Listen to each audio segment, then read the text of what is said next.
Hello friends, ओम श्री गणेशाय नमः। जय माता दी। आप सभी का स्वागत है आपकी अपनी यूट्यूब चैनल पर। आप सभी को नवरात्रि की हार्दिक शुभकामनाएं। फ्रेंड्स, आज हम आपको इस वीडियो में बताने जा रहे हैं नवरात्रि के दूसरे दिन माँ दुर्गा के द्वितीय स्वरूप माँ ब्रह्मचारिणी जी की आराधना करने की पूजा विधि, महत्व, मंत्र, व्रत कथा और माँ ब्रह्मचारिणी को प्रसन्न करने के लिए क्या भोग लगाएं और उपाय के बारे में। फ्रेंड्स, वीडियो शुरू करने से पहले आपसे रिक्वेस्ट है, अगर आप हमारे चैनल पर नए हैं और आपने अभी तक चैनल को सब्सक्राइब नहीं किया है तो प्लीज़ सब्सक्राइब कीजिएगा चैनल को, साथ ही प्रेस कीजिएगा बेल आइकन को, जिससे नए वीडियो से रिलेटेड नोटिफिकेशन आपको तुरंत प्राप्त हो सके। और वीडियो पसंद आने पर वीडियो को लाइक और शेयर जरूर कीजिएगा ताकि सभी भक्तों को इस वीडियो का लाभ प्राप्त हो सके। और कमेंट बॉक्स में जय माता दी जरूर लिखिएगा। या देवी सर्वभूतेषु माँ ब्रह्मचारिणी रूपेण संस्थिता नमस्तस्यै नमस्तस्यै नमस्तस्यै नमो नमः। माँ ब्रह्मचारिणी जी की पूजा नवरात्रि के दूसरे दिन की जाती है। यह माँ पार्वती का दूसरा स्वरूप माना जाता है। माँ की इस रूप में पूजा करने से तप, त्याग, वैराग्य, सदाचार और संयम की वृद्धि होती है। माँ ब्रह्मचारिणी जी की पूजा से उनके भक्तों को सर्वत्र सिद्धि और विजय की प्राप्ति होती है। माँ का रूप अत्यंत ही तेजस्वी और भव्य है। नवरात्रों में माँ के इस स्वरूप की पूजा करने से जीवन के सभी कष्टों से छुटकारा प्राप्त होता है, इसलिए इनकी पूजा दूसरे नवरात्र में अवश्य करनी चाहिए। माँ ब्रह्मचारिणी जी के विधिवत पूजन से जीवन में सदाचार और नियम से जीने की सीख मिलती है। माँ ब्रह्मचारिणी ने सफेद वस्त्र धारण किए हैं। माँ के एक हाथ में जबकि माला है, दूसरे हाथ में कमंडल है। इन्हें साक्षात ब्रह्म का रूप माना जाता है। माँ ब्रह्मचारिणी जी की पूजा करने से उनकी कृपा और भक्ति प्राप्त होती है। माँ का यह स्वरूप अपने भक्तों को भक्ति में लीन रहना सिखाता है। इस रूप में माँ अपने भक्तों को अपने कर्तव्य के प्रति लगन और निष्ठा प्रदान करती हैं। जिस तरह से माँ ने जब भगवान शिव जी को पा नहीं लिया था तब तक वह तपस्या करती रही थी, उसी प्रकार से मनुष्य भी जब तक अपने लक्ष्य को प्राप्त न कर ले उसे भी अपनी कोशिश नहीं छोड़नी चाहिए। मान्यता है कि जो भी इनकी पूजा करते हैं वो हमेशा ऐश्वर्य का सुख भोगते हैं। शास्त्रों के अनुसार माँ ब्रह्मचारिणी ने उनके पूर्व जन्म में हिमालय के गर्भपुत्री के रूप में जन्म लिया था और भगवान शंकर को पति के रूप में प्राप्त करने के लिए घोर तपस्या की थी। यही कारण है कि इनका नाम ब्रह्मचारिणी पड़ा।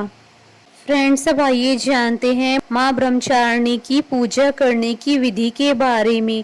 नवरात्र के दूसरे दिन माँ ब्रह्मचारिणी जी की पूजा करने से पहले स्नान करके स्वच्छ वस्त्र धारण करने चाहिए। इसके बाद माँ की प्रतिमा को किसी चौकी पर स्थापित करें। दूध, दही, शर्करा, घृत व मधु से स्नान करवाएं। इसके बाद माँ को गुड़हल का फूल व कमल का फूल अर्पण करें। उसके पश्चात अक्षत, रोली, चंदन से माँ की विधिवत पूजा करें। पूजा करने से पहले हाथ में फूल लेकर ओम देवी ब्रह्मचारिणे नमः मंत्र का जाप करें। इसके बाद माँ की कथा सुने व धूप दीप से आरती उतारें। इसके बाद माता को पान, सुपारी, लौंग अर्पित करें। मंत्रों का जाप करते हुए गाय के गोबर के उपले जलाएं और उसमें घी, हवन सामग्री, बताशा, लौंग का जोड़ा, पान, सुपारी, कपूर, गुग्गल, इलायची, किशमिश, कमल गट्टा अर्पित करें। हवन करते समय ओम ब्राम ब्रीम ब्रूम ब्रह्मचारिणे नमः मंत्र का जाप करें। अंत में माँ को पिस्ते की मिठाई का भोग लगाकर प्रसाद बांटे और माँ से प्रार्थना करें। फ्रेंड्स, अब आइए जानते हैं नवरात्रि के दूसरे दिन माँ ब्रह्मचारिणी जी को प्रसन्न करने के लिए किए जाने वाले उपायों के बारे में। माँ ब्रह्मचारिणी जी को पिस्ते की मिठाई बेहद पसंद है, उन्हें इसी का भोग लगाएं। वहीं माँ को गुड़हल और कमल का फूल बेहद पसंद है। ऐसे में पूजा के दौरान इनसे बनी फूलों की माला को माँ के चरणों में अर्पित करें। माँ को चीनी, मिश्री और पंचामृत बेहद पसंद है, तो माँ को इसका भोग लगाएं। ऐसा करने से माँ जल्द ही प्रसन्न हो जाती हैं और भक्तों की सभी मनोकामनाएं पूर्ण करती हैं। फ्रेंड्स, अब आइए प्रारंभ करें माँ ब्रह्मचारिणी जी की कथा। माँ दुर्गा की नवशक्ति का दूसरा स्वरूप ब्रह्मचारिणी जी का है। यहाँ ब्रह्म का अर्थ तपस्या से है। माँ दुर्गा का यह स्वरूप भक्तों और सिद्धों को अनंत फल देने वाला है। इनकी उपासना से तप, त्याग, वैराग्य, सदाचार और संयम में वृद्धि होती है।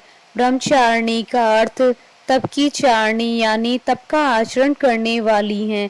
देवी का यह रूप पूर्ण ज्योतिर्मय अत्यंत भव्य है। माँ ने अपने दाएं हाथ में जप की माला और बाएं हाथ में कमंडल धारण किया है। जब माँ ब्रह्मचारिणी देवी ने हिमालय के घर जन्म लिया था, तब नारद जी ने उन्हें उपदेश दिया था और उसके बाद से वो शिव जी को पति के रूप में प्राप्त करना चाहती थी, जिसके लिए उन्होंने घोर तपस्या की। इस कठिन तपस्या के कारण ही उन्हें तपश्चारिणी अर्थात ब्रह्मचारिणी नाम से जाना जाता है। देवी ने 3000 वर्षों तक टूटे हुए बिलपत्र खाए। वे हर दुख सहकर भी शंकर जी की आराधना करती रहीं। इसके बाद उन्होंने बिलपत्र खाना भी छोड़ दिए। फिर कई हजार वर्षों तक उन्होंने निर्जल व निराहार रहकर तपस्या की। जब उन्होंने पत्तों को खाना छोड़ दिया तो उनका नाम अपर्णा पड़ गया। कठिन तपस्या के कारण देवी का शरीर एकदम क्षीण हो गया। देवता, ऋषि, सिद्धगण, मुनि सभी ने ब्रह्मचारिणी जी की तपस्या को अभूतपूर्व पुण्य कृत्य बताकर सराहना की और कहा, हे देवी, आज तक किसी ने इस तरह की कठोर तपस्या नहीं की है। यह तुम्ही से संभव थी। तुम्हारी मनोकामना परिपूर्ण होगी और भगवान चंद्रमौली शिव जी तुम्हें पति के रूप में प्राप्त होंगे। अब तपस्या छोड़कर घर लौट जाओ। जल्दी तुम्हारे पिता तुम्हें बुलाने आ रहे हैं। माँ ब्रह्मचारिणी देवी की कृपा से सर्व सिद्धि प्राप्त होती है। दुर्गा पूजा के दूसरे दिन देवी की इसी स्वरूप की उपासना की जाती है। माँ ब्रह्मचारिणी जी की कथा का सार यह है कि जीवन के कठिन संघर्षों में भी मन विचलित नहीं होना चाहिए। बोलिए माता ब्रह्मचारिणी जी की जय। जयकारा माँ माइदा। बोलिए सच्चे दरबार की जय। हमारी साथ इस वीडियो में अंत तक बने रहने के लिए आपका धन्यवाद। ओम श्री गणेशाय नमः। जय माता दी।